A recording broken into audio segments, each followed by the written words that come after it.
He's coming in.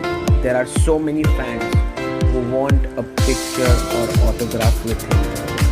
Of course, all that is on Gukesh's mind is his next round game. But the youngster doesn't want to disappoint his fans. So he does the autographs, he takes the pictures, but he knows that this is one of the most crucial rounds of the Chess Olympiad 2024. He's going to take on China. And on the top board, Ding Liren, his world championship opponent, is not going to turn up.